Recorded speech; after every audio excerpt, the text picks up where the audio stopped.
You're listening to Raising Anchor, a Rhode Island FC podcast. We're glad you're here.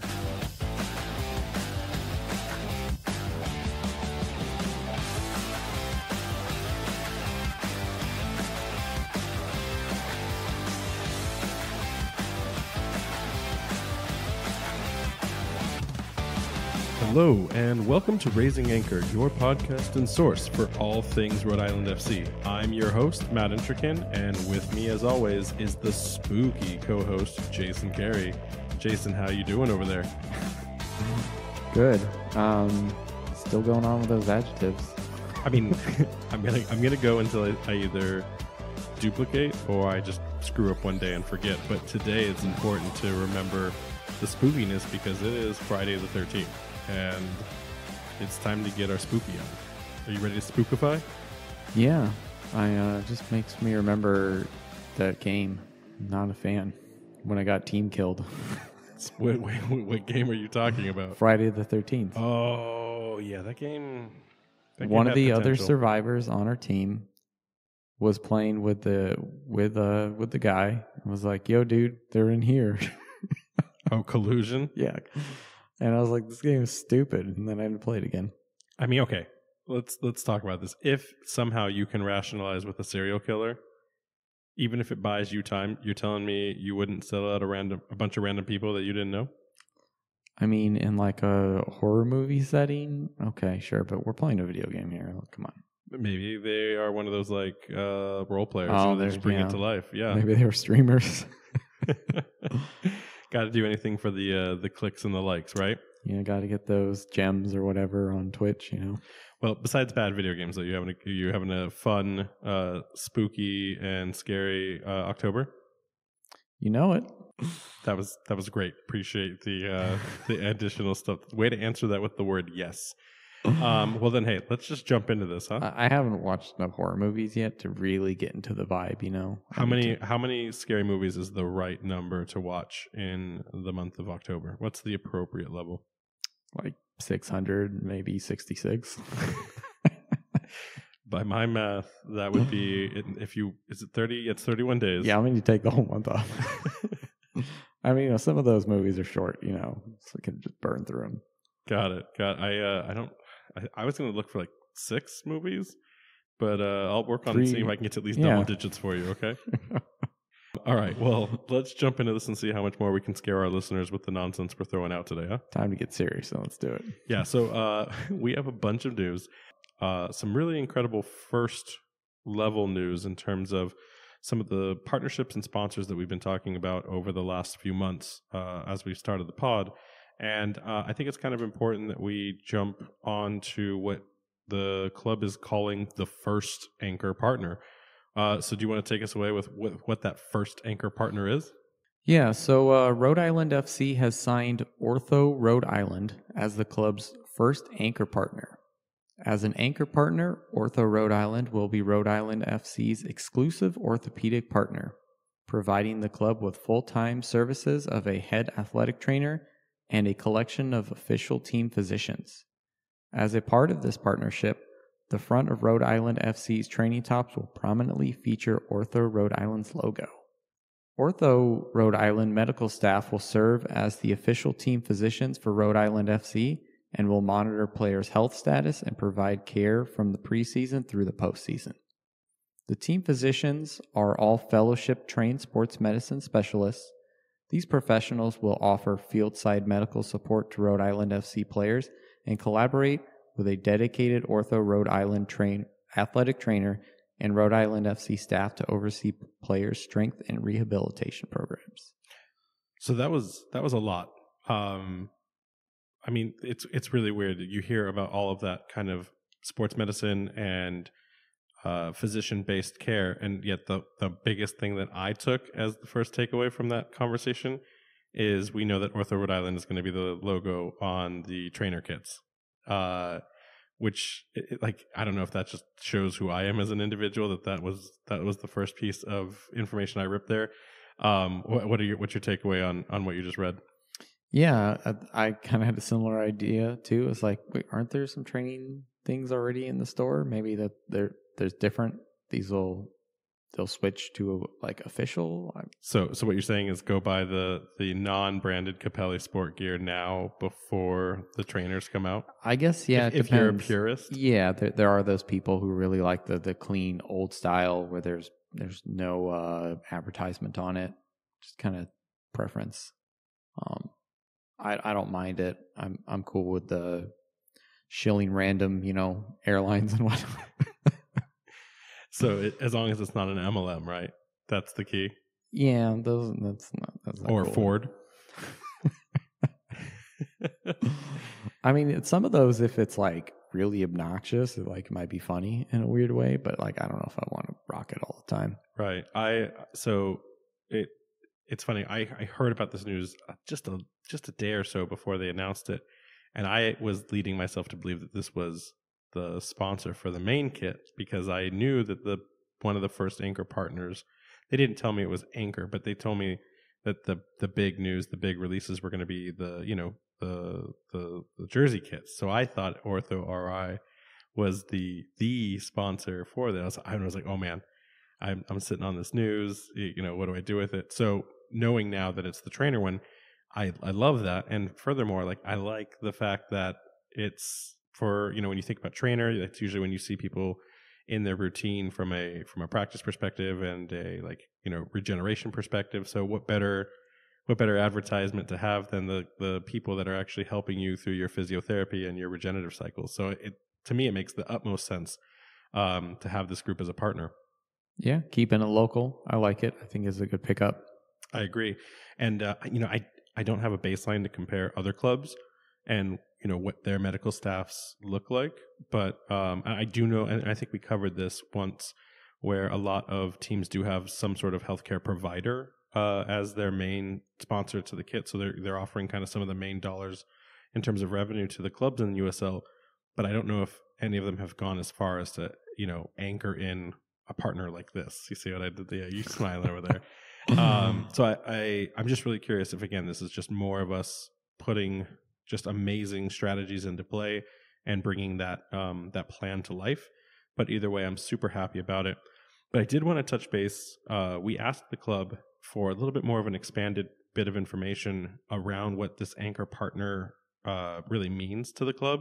And I don't mean Ortho Rhode Island. I mean just the anchor partnerships in general. So we reached out and they kind of shared an exclusive with us to give a better level of explanation to the listeners. And so they're defining it as an anchor partner is the highest level of partnership with the club. And I think they use partnership and sponsorship kind of synonymous, but we're going to keep it to partnership here. And with these anchor partners, they're going to be an exclusive group with a very limited number. So this is not something that you'll see announced very often. Or probably after they get this limited number out the door, like this is it until maybe one of them changes for some reason, if they ever do. An anchor partner's relationship with the club is built around them being a crown jewel asset. So again, an example of this would be on, the front of the training tops, but they did go on to say that the other anchor partners will most likely be the ones with the stadium naming rights as well as the main kit. So to me, that says, you were probably looking at 1 to 5 total anchor partners tops, maybe more, but I don't think so. Like exclusive and limited sounds like a very low number. Yeah, but so generally, if we've already got one for the training top, one for the stadium, and I'd say one for the main kit. So that's at least, I'd say 3. From there, I don't know if they want to start, some other parts of the club that they want to kind of officially brand. It's possible. Like you said, maybe I would think at max, maybe 5. But yeah, like 3 probably is what I think we're going to look at here. Agreed. So it's just really exciting. And I think while it's been built up, it was maybe a little downplayed too, because it's like, oh, like an anchor partner, that's a big deal. And I think Ortho deserves more recognition as well anyways, just because of the great things that they're bringing to the club. So that's really exciting to be able to share and announce as the first of a few. And then we did also sign some additional partnerships in the way of, I guess, more sports medicine practice. So in addition to Ortho Rhode Island, we also have signed a partnership with the High Bar, which is formerly known as Performance Physical Therapy. High Bar is a leading physical therapy practice with roots in more than 20 communities within Rhode Island and southeastern Massachusetts. High bar physical therapists will support Rhode Island FC players in injury prevention, performance optimization, and the rehabilitation of any injuries sustained. The high bar team will work closely with the club's head athletic trainer on match days and at training sessions to establish a therapy approach that will position the players for success on the pitch. So to me, it's kind of like ortho is going to be the injury side and the, I don't want to say maintenance, but like the day to day. And then maybe high bar is either going to step in and assist with some of the strategy and therapy sessions. So like the rehab parts, not like the non-injury rehabs. So it'll be interesting to see how these partnerships match up, and I'll be interested if they complement each other or if they're completely compartmentalized. But it's really curious to see that kind of level of, again, we have like, it sounds like most of our physio staff kind of locked in place now. So it's really great to have that on board. Yeah, it's interesting. I kind of never put too much thought into things like this. I assume some of the biggest clubs in the world probably have all of this stuff in-house, but I feel like it does make sense for your lower division clubs to kind of outsource that to a certain extent, and probably helps with various insurance kind of, in the business side. Probably makes a lot of sense to, like, I imagine minor parts we will do here in the club, but for the bulk of the work, you're going to have them either being serviced by High Bar or Ortho Rhode Island. Yeah, it's a great problem to not have to worry about having, right? So let's jump into the one that I've gotten the most requests to talk about online and in social media, which is funny because we don't know anything more than what everyone else knows, but we haven't shared it in a greater detail with listeners. So for the ones that are kind of waiting for us to break news and they don't want to check their emails or read things online, let's talk about those tryouts. So Rhode Island FC has confirmed the date for Open Tryouts taking place Saturday, November 11th at Providence Country Day School in East Providence. Rhode Island FC's coaching staff will be in attendance to assess all players participating in the tryouts. This presents a golden opportunity for aspiring players to catch the eye of the coaches and potentially secure a roster spot within the newest franchise in the USL Championship. Participants should arrive at Providence Country Day School fully prepared to demonstrate their technical skill, tactical acumen, and overall soccer abilities. All interested players are required to register in advance online to secure their spot and avoid disappointment due to limited availability prior to the tryout dates. When I think technical skills, all I can think of are those like Instagram videos and YouTube shorts where it's that guy or gal who can do all the technical dribbling, or, because of the power of video editing, places that one shot in the top corner and, scores a million times and says it's easy. You just do these 3 steps. And, you ask yourself, man, if this person can nutmeg anyone walking down the street just by chance, why aren't they playing professional soccer? And there's always a reason.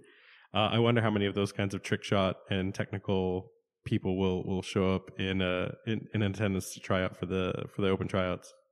I mean, there's a reason why you don't see that many players do those kind of skill moves. I mean, it's limited to, like, Cristiano Ronaldo used to love himself a step over, and Neymar's rainbow flicked a few people and things like that. Like, just, you have to be incredibly elite to pull off that stuff in an actual game.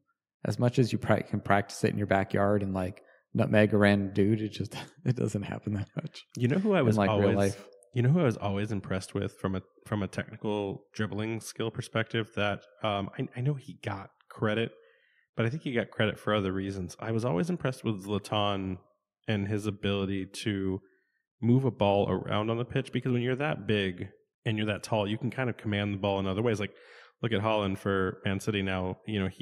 He uses every part of his body that he's allowed to use to get a goal. He can manufacture a goal out of nothing, and Zlatan was very much that too. But if you go back, especially in his earlier days, that guy would lose the ball 9 out of 10 times, but he would attempt the most stupidest dribble attempts on defenders, and we don't see that. You just don't see that in the modern era, I guess, now of football. Like I don't see it in the games I watch. He was a very special case because generally your size kind of dictates what type of player you are. Generally, bigger, slower. That doesn't mean you don't have any sort of skills, but you don't end up necessarily being a flair player. That's kind of reserved to like the smaller kind of guys. But like he bridged that gap where he was like, no, I'm was it, I think 6'5". Yeah. So he's like, I'm good in the air. I can jump. I'm powerful and strong ahead, but I can also, do all the tricks and flicks and score bikes from like 45 yards out. Yeah, no, I know. We're talking about like the Ronaldos and the Zlatans as if that's what we're going to see at the Open Tryout. But I'll be curious. My moves. I'll just be curious. This is for a lot of men, young men. This could be their one shot. This could be their final shot. So, we were talking about in like the Pro Rel, if that were ever to manifest, there's that desperation. This might not be that, youth academy scouting, like, okay, good job, move the ball, okay, show me your pace. This could be lethal. This could be cutthroat, and we may see some blood if they do like a 5-on-5 aside kind of thing. I mean, I don't know how the coaches will prepare for that, but it'll be. I'm excited. Do you think we're going to go? Yeah, I'm down. I if see you don't work that, right, if you don't have to work on a November 11th on a Saturday. I see they have a few different time slots here. I don't know if we'll be there the whole day, but I think we should. Oh, I'm going to be there the whole day.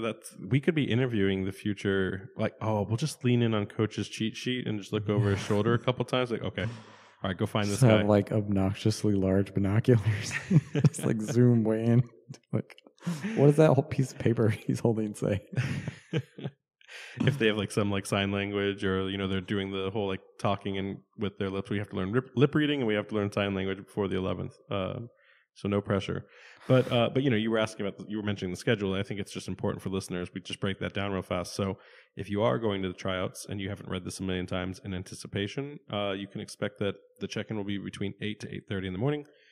There will be 3 different tryout times unless additional times are needed to be added. Those times are 8:30 in the morning to 10, 10:30 to 12, and 12:30 to 2.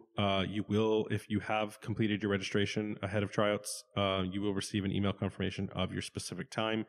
I mean, again, you have to be there at 8 a.m., so I don't know why like knowing if you're at the 10 or the 12 slot is important, but yeah, so there's that. And then speaking on the rest of the kind of like requirements that go into this, eligibility wise, you do have to be 18 years or older, so we aren't signing any 15-year-old wonder kids right now. Sorry if you thought that was going to happen.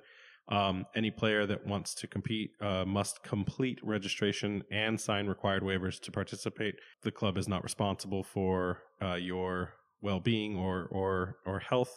They will have trainers and medical personnel on site, but that's not their responsibility. And then also players that are participating within a school that is NCAA, they need to check in with their NCAA compliance officer and college coach before registering for the tryouts. Rhode Island FC is not responsible for that eligibility. And then, of course, like the things to bring, just make sure you bring your gear.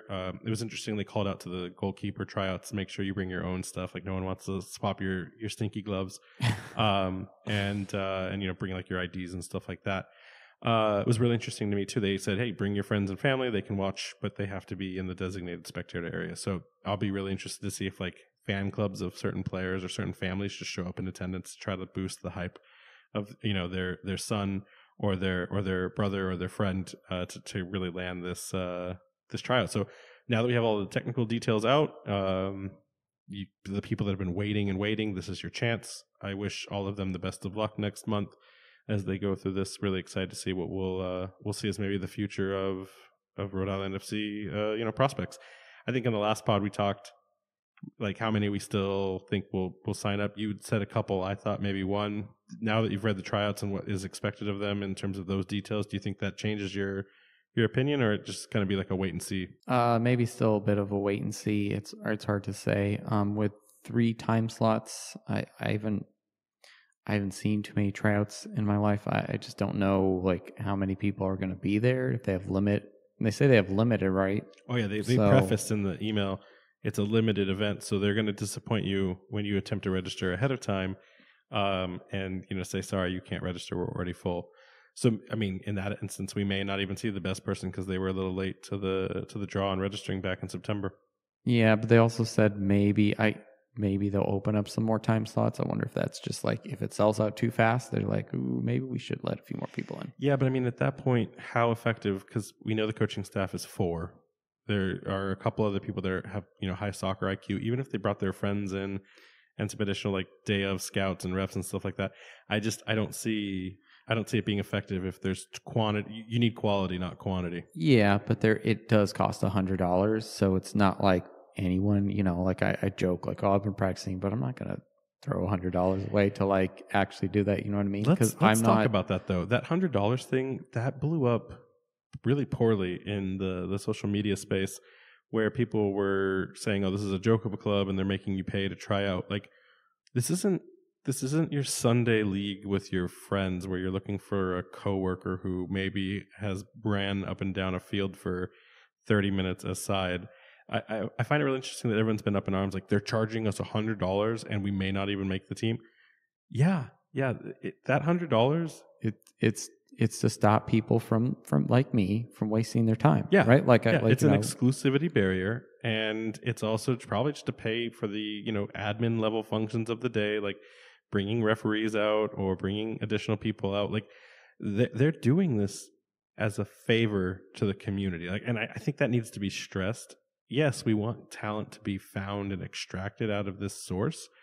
But at the end of the day, if we pick 0 up, it's more of a, I don't want to call it PR, but it's more of a, we are from this community, we are supporting this community, we are giving them the chance to become a member of this squad. They don't have to do this, so they should be charging a little bit to make sure that it's meaningful for them and it's meaningful for the player who's putting their maybe life on the line to try to get this one last shot, and not have you or me sitting there right next to him doing stupid stuff. Like, do you remember Cool Runnings?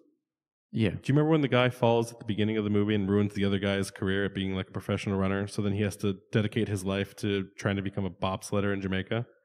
That's what you want to avoid. Yeah, that's why there's a fee to this. And I think if, say, for example, you didn't have the $100, but myself and the family, we saw how good you are, you'd come up for that money to make sure that you go there. And I think that's how that's going to work. In 2 months, and I mean this with the utmost love to anyone who's a naysayer, in 2 months, if you can't make $100, that's a problem. Like, I understand the economy. I understand the way life works. I know that times can be hard, but in 2 months' time, you can do one extra thing in the world to make $100.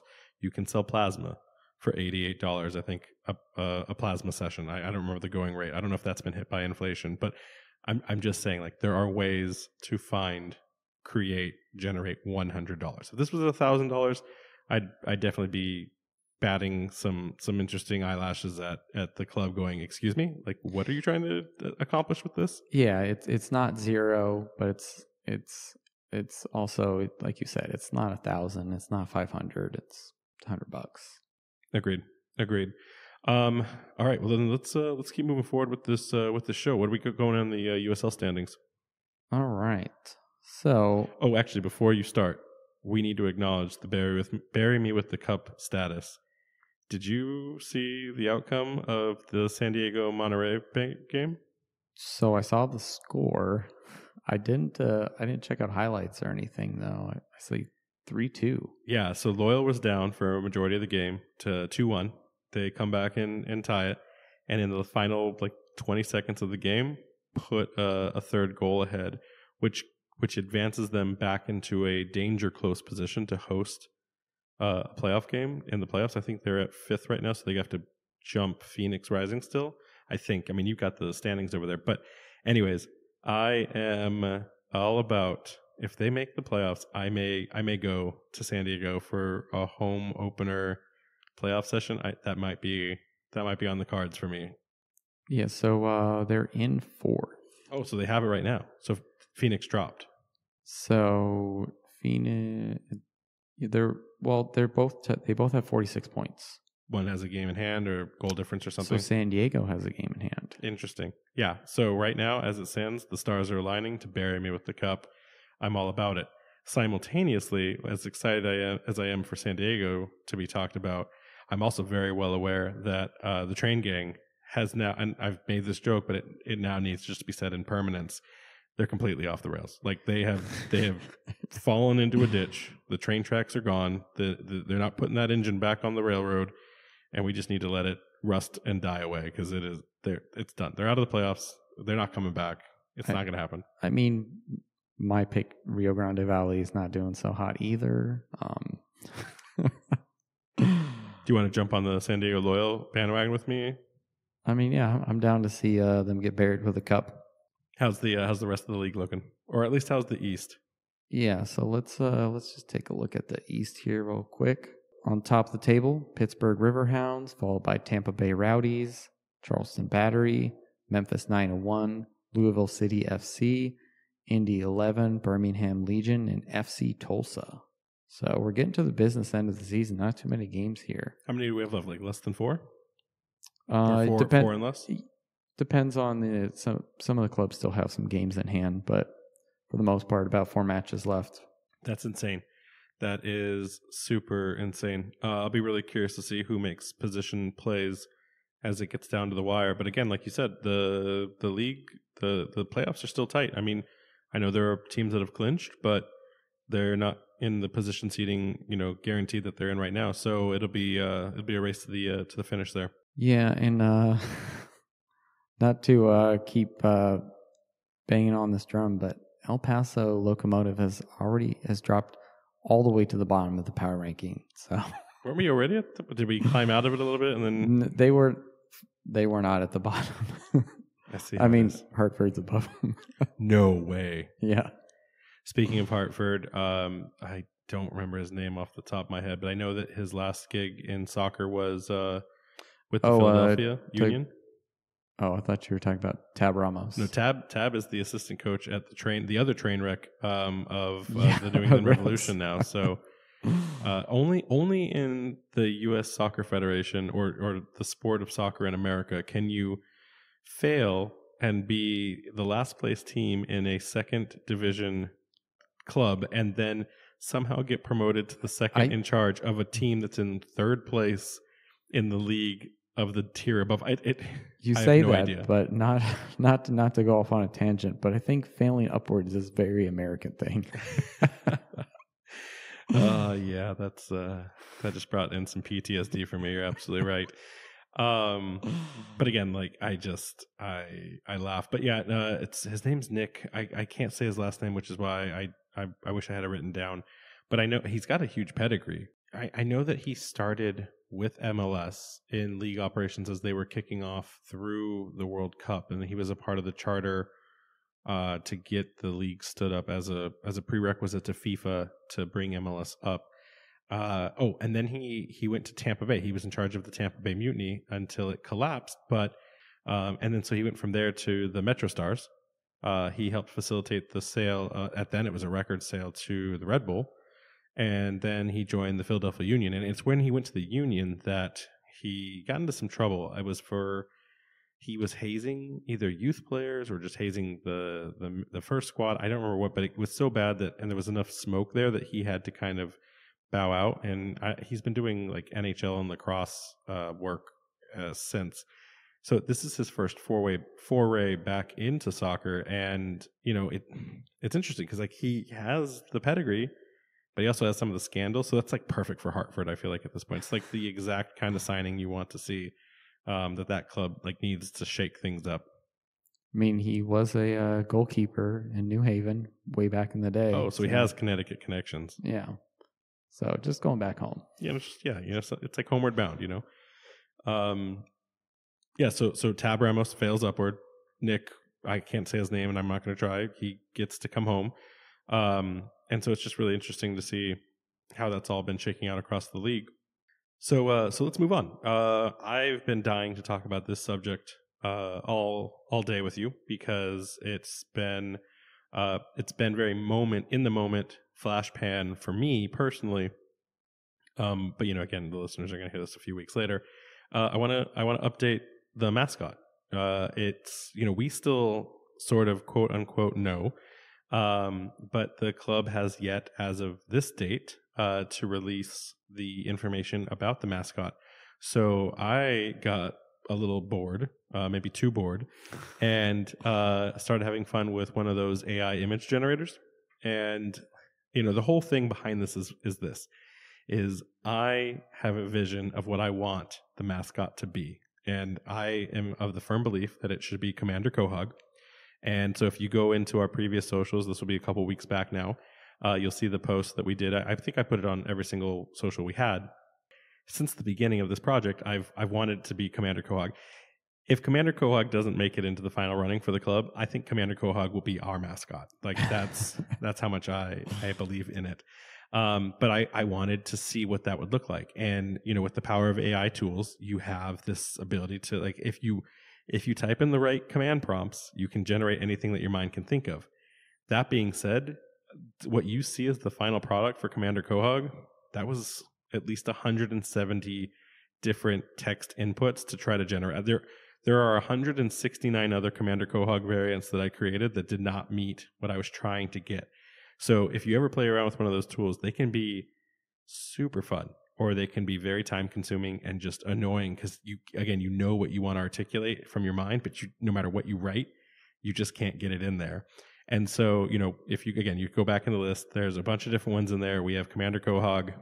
We have what I'm calling Sailor Red, which is the roadie red, little red chicken in a sailor kit to honor the Navy base that we have and the maritime history.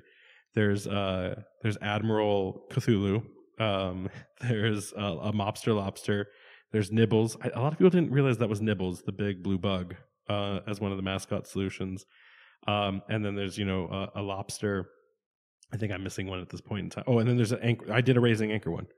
I typed in raising anchor and it came in with this giant, like, steel but wood looking anchor holding anchors. So again, all over the place. But the reason, and actually, for listeners, I'd love to hear what they thought was the best one. So if you go to Spotify, there'll be a poll open for which one you felt was the best mascot that we designed. But again, we did this because I was just bored, and I've been waiting for the confirmation on when we're going to see the mascot be revealed. What's really interesting is on the Discord, and if you're not in the Discord, you need to join it for things like this, but it was unofficially vetted that it is going to be a lobster. And I will not confirm or deny if that's the truth. I will say that since it's been shared in those public channels and not by us, we can talk about it. And so we've heard, from multiple conversations within the Discord that people believe it's this lobster. And it's really interesting because it may come out before this podcast hits. Lobster, does that resonate with you? I mean, yeah, Rock Lobster's a pretty decent song. I like from the B-52s? Or do you think like The Rock, if he was shaped as a lobster? Do I need to go back to the AI image generator and do The Rock wrestler as a lobster? That's just Gary the lobster from SpongeBob, which not a bad idea if that's what they did. Actually, I should go back to the image generator for that one too. Look, I understand people's anger with it. Someone in the same conversation went and found the entire lobster production statistics for the U.S. economy, and Maine is like 93%. Massachusetts, I think, is 6%, and Rhode Island makes up like 0.005%. And so, lobsters are very much a Maine thing. I can tell you that I've had many friends who have come to visit me. If we do go, that far north, if we go to the what I've been told is the south of the north, if we go that far up, you are likely to see a moose, and you're likely to eat a lobster at a place somewhere coastal. So I don't know. I understand the frustration. It's not truly purely Rhode Island. Again, it feels like a New England play, but at the same time, we've already said this on the podcast. It's a mascot. Like I'm not going to lose sleep if it's, Larry the Mussel Lobster hanging out in a Rhode Island, kit. I don't know. I feel like we're treading water again, but I want to just share that it may or may not be a lobster. That's really all I wanted to go with there. Yeah, I mean, it would be cool if it was like some of those AI images you made. Some of those would look a little little unhinged, and I like that. Which one did you like of the AI I ones? really like the Commander Quahog. It's got this like weird like psycho bad guy kind of vibes to it that I like. Just like, oh, it's just a guy with a shell on his head. Like, what is this? It's just like, The sad part is I kept typing in Quahog into the generator, and I kept getting Family Guy references instead. Like, Quahog is a real thing, but in all intent and purpose of an AI search engine, it's just Family Guy, Family Guy.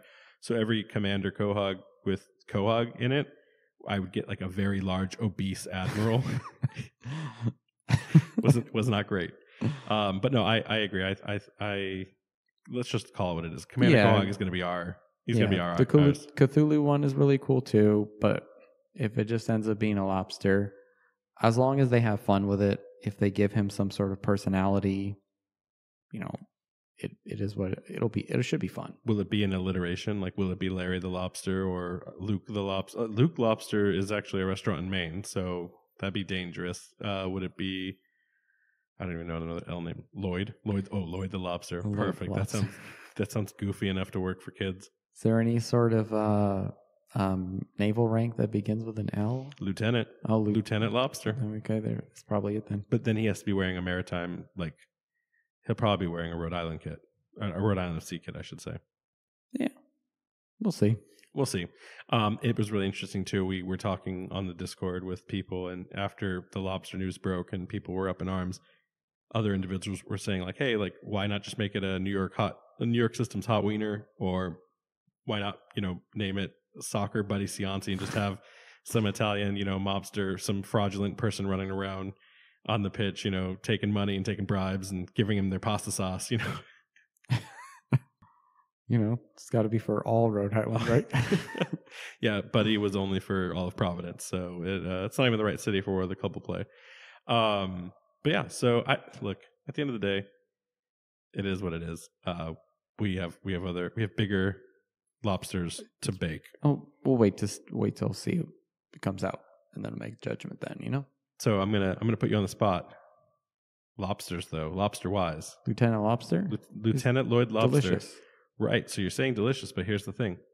It's been all the trend lately as we enter fall. Do you eat your lobster rolls hot or cold? Which do you prefer? I would say hot. I can't say that I've had a cold lobster roll. Okay. I mean, some people would argue that that's the right answer. Some people would say we need to lock you up in an insane asylum. I have had both. I prefer cold, but I understand the appeal of hot at the same time. So this is a split pod. We are split down the middle right now. Listeners, if you want to sway Jason to like cold lobster rolls, just tell me where. No, Jason, don't. Get them to give you a lobster roll. Okay, yeah, I forgot. I got to use my influence to gain food. Exactly. That's why we do what we do. And likewise, if you want me to have a second opinion on hot lobsters, send me a hot lobster roll. Find me. We'll talk. But yeah, hey, this is gonna be a quick podcast today because we're already running towards the end here, and it's only been like 25 minutes. I actually don't know how much time it's been, but I feel like that's appropriate. But let's get into events. Where can listeners find Rhode Island FC and Define 1636 this month? So tonight, while you're listening to this, if you're listening to the day it came out, RAFC will be at Movies in the Park at Rocky Point. Did we get a confirmation on what movie's playing? Like, they're not going to play They're not going to play Friday the 13th in front of kids. They should. They start them young. Yeah, absolutely. Make sure start the first one. So you show a kid a scary movie. I'll show you a kid who always locks every door in the house when they're in the house. Yeah, no one will ever break into that house. I still think it's going to be like Casper or just Casper. Christina Ricci, Casper, right? Is she in Casper? I think so.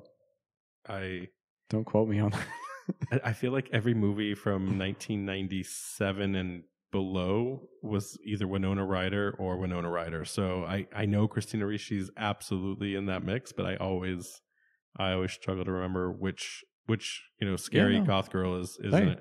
It's Ricci. Dang, you win this one. I don't know why I remembered that fact about the movie I've seen exactly one time. There are so many things you forget in our day-to-day conversations, but you pulled that right out of the hat. Well done. Well done. Yeah, I only remember the nonsense.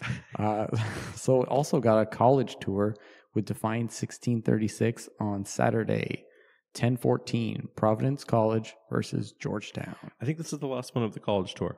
I think this is their grand goodbye for the season. For not for the college teams, of course, but for Defiant 1636 and Rhode Island FC collaborating together. So if you guys want to go out, that might be the grand finale of their efforts to support and champion local soccer. So make sure you get out there and show them some love. All right. We also got ourselves a Roger Williams Park Spooky Zoo on Saturday, 10:28. And then don't forget Open Tryouts in East Providence on Saturday, November 11th. It's like we almost just talked about that earlier this episode. Yeah, I think we did. Where were you? Awesome. And then let's jump into it. So listener questions. So after having none the last episode where they had to hear about merch sales and donations and giving us love and attention for the podcast, I think the threat was received loud and clear because we got like 5 questions for the next round. So listeners, the threat is on. If you don't want to hear me pitch, you got to ask. Okay, that's all there is to it. You want to start us off? All right. So we got one here. What are our thoughts on a random fan from Ohio supporting RAFC? We already talked that we've got fans all over the world right now. Japan, the Netherlands. I think I saw another one creep up in one of the African coastal countries. So I mean, like, hey, I think that we could give a little more context for people. So we got this question from Discord. And we asked, I was like, well, did they just used to live here? Because that would make sense, right? But no, it's a Family Guy tie-in. I mean, listen, I don't hate it. It is what it is. But I felt bad because that fan thought he was being clever or original. But we already had a dedicated Rhode Island FC fan from Ohio. His name is Michael Parkhurst.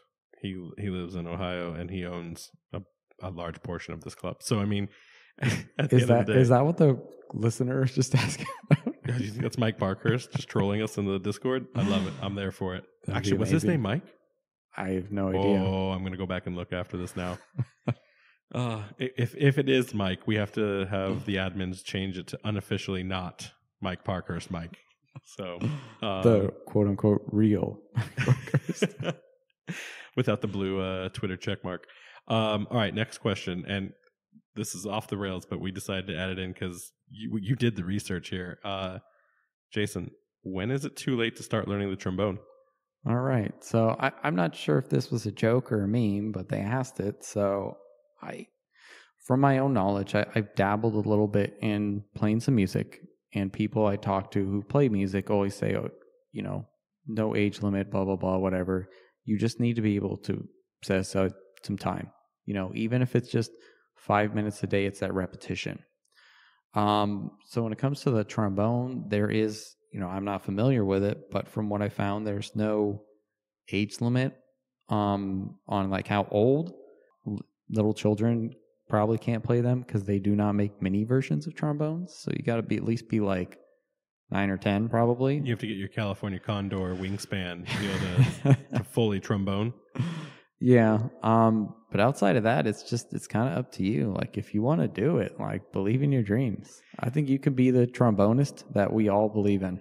Didn't you, when you first Google it though, like didn't the first thing come up to be an official tromboner? You had to be at least like the age of like, you had to start. Like, it was 9? Yeah, no, it said 9. But that's being professional. Well, yeah. And then so I did the intelligent thing and I clicked on the article instead of just reading the headline, which I've been guilty of times.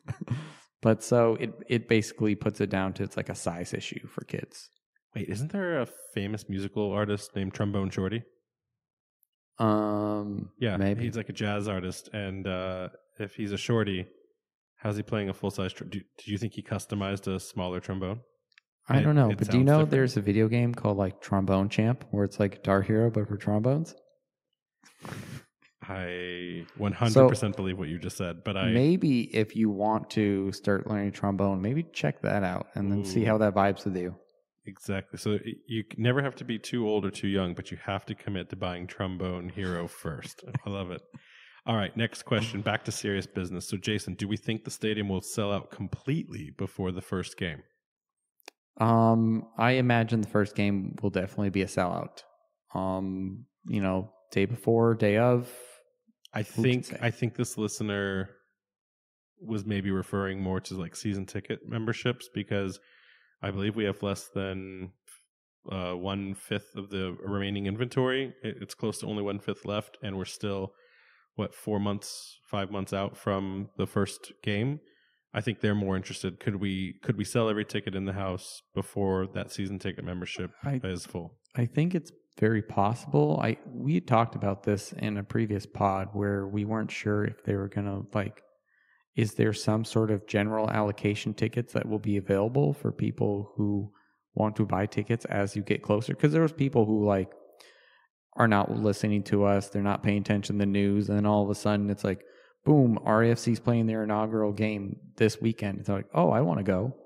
And then, maybe some of the people who have season tickets, if something come up, they can't make it, maybe they'll sell theirs. But I would think that maybe there's at least a small allocation of tickets to sell, just, that are not season tickets.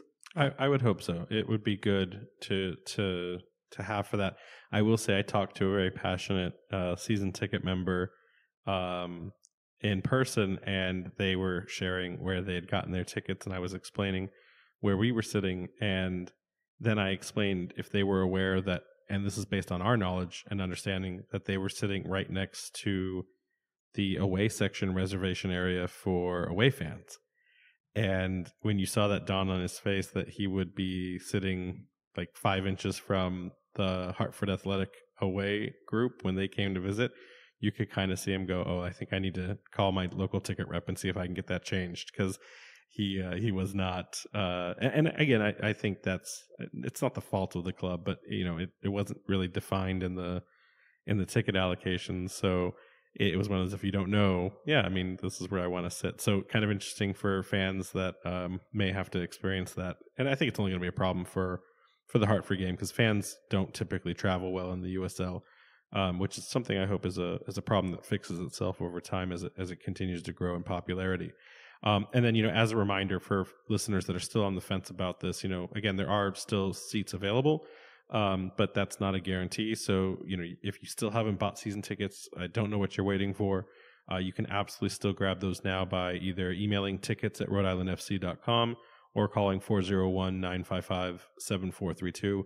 The ticket executive staff, I got the chance to meet all of them when we interviewed Brett, and they're all fantastic people, and they'll totally take care of you and make sure that you get exactly what you're looking for from a fan experience for Rhode Island FC's first season. So shout out to them.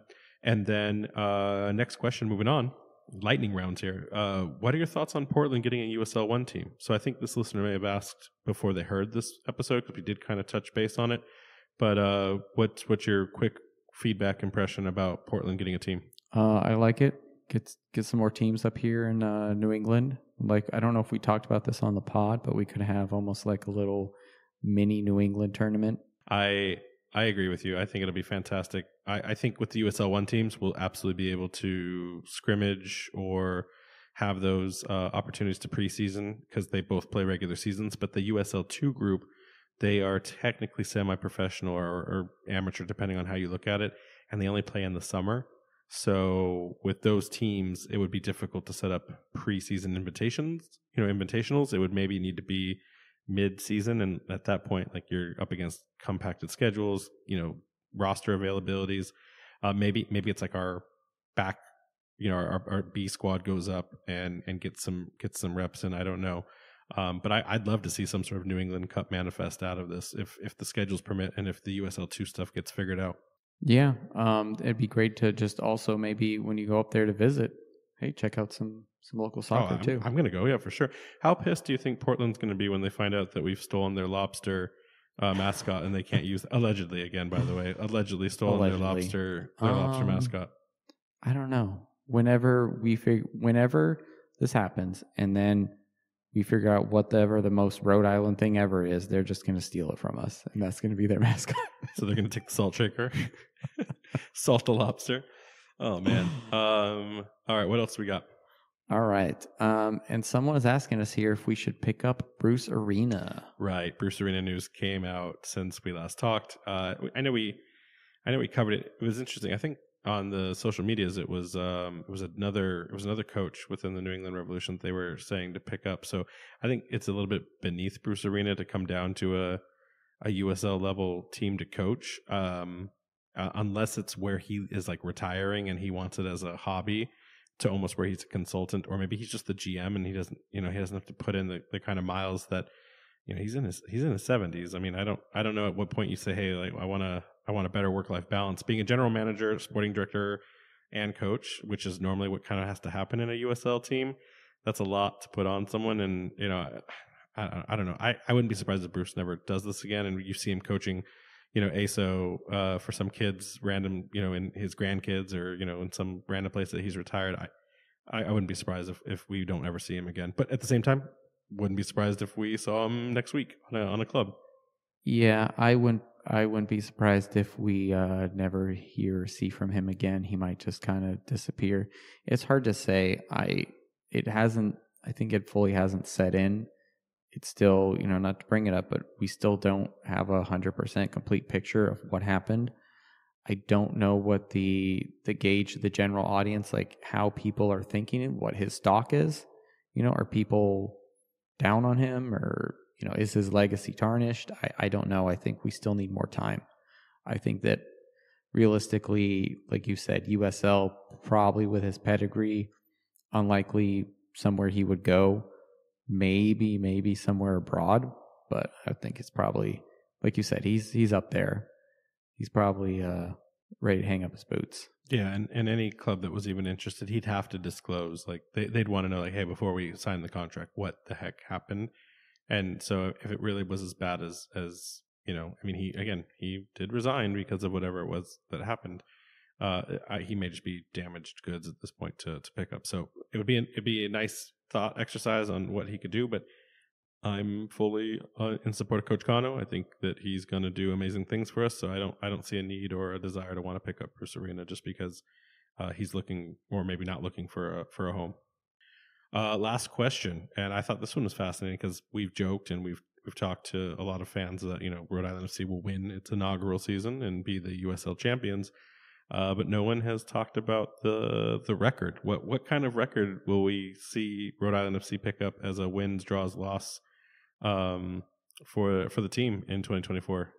I think right now you have to be like at least 14 wins. I think you can be at like 10 draws and like 7 losses or something like that is roughly the math to be above the because 40 points is the current line. So do the math however you want there. What do you think we'll make up in our first season? I don't know. 13 wins, that gives us 36 points. Throw in let's say 11 draws, there's another 11 points, gives us 44, and 10 losses. We get 44 points, we make it in the playoffs, and we see what happens. So pretty even keel across. Pretty even. I mean, from what I've seen at a lot of the other teams, their records are, because of the parity of this league, no one is running away with it. There's very small point margins between everyone, even the teams who are not in the playoffs, while realistically they could just win all their last games and then somehow sneak in. It's probably not going to happen, but it could. I'm not going to answer with the wins, draws, losses. I think you did a good job on that. But what I will say is, I would rather watch wins at home and then figure out the draws and losses on the road. I'm a big proponent of, if we're going to grow this club, every W in the stadium is going to be what matters more than what you do on the road in terms of success. So I guess personally, if I wouldn't even mind a higher win column and a higher loss column and less draws. I think draws are what is still kind of alien to the people who turn their head away from the concept of soccer. But secretly, when you can steal a point on the road, that's the way you win the way you win a cup. But yeah, I care more about just getting the W's at Bryant and then eventually Tidewater. That's the important part of the record, I think, for me. Yeah, I mean, I was just making up some numbers off the top of my head, but let's say if almost all those wins were at home, a few draws, maybe 1 or 2 losses, there are going to be some strong teams, coming to see us. So if you get your wins at home, like you said, steal a few points while you can on the road, should be fine. Make it a fortress, even if it's temporary. Love it. Yeah, so I think that's going to wrap us up here.